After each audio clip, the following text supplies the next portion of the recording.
Un peu plus de 5 mois après le retour au travail forcé des 55 000 employés de Poste Canada, aucune entente n'a été conclue entre la société d'État et le syndicat. Un lock-out ou une grève pourrait donc marquer une deuxième interruption du service postal dès jeudi prochain et déjà les inquiétudes se font ressentir. Est-ce que c'est quelque chose qui vous inquiète? Ben oui, évidemment, parce que ça fait la deuxième fois, là. Fait que c'est à souhaiter qu'il y ait un règlement définitif, là. Oui, il y a des personnes âgées chez nous qui ne peuvent pas même aller à la banque. Ben, c'est-à-dire que c'est toujours mieux quand on reçoit nos services à temps, là. C'est vraiment insensible de leur part. Il doit avoir moyen de négocier en quelque part. C'est toujours la population qui paye. Il faut dire que la grève durant le temps des fêtes qui a duré 32 jours a fait beaucoup de dommages. Elle a notamment entraîné des pertes de revenus et de ventes de plus d'1 milliard de dollars pour les petites et moyennes entreprises à travers le pays. 80% des PME au pays utilisent les services de Poste Canada pour leurs opérations, que ce soit pour livrer des colis, recevoir de la marchandise, envoyer des paiements, recevoir des paiements. Donc, les services que Poste Canada offre pour les PME sont importants. Pour plusieurs PME, ils sont essentiels.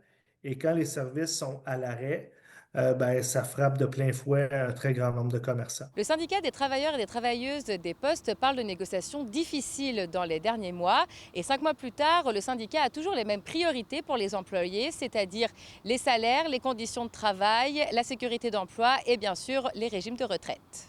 Nos principales revendications sont surtout de ne pas perdre d'acquis et de ne pas créer de sous-classes d'emploi et de sous-catégories d'employés.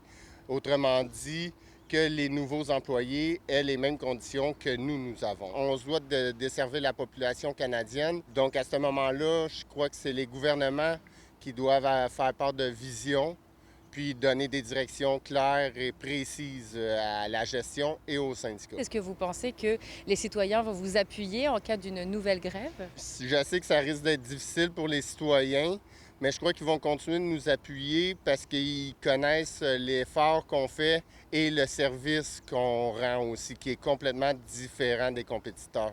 Du côté de Poste Canada, la société d'État a décidé de suspendre les négociations avec le syndicat mercredi soir dans l'objectif de revenir à la table des négociations avec de meilleures propositions. Mais dans le contexte économique actuel de guerre commerciale avec les États-Unis, une nouvelle grève chez Poste Canada pourrait avoir des conséquences considérables sur de nombreuses entreprises, mais aussi sur la population.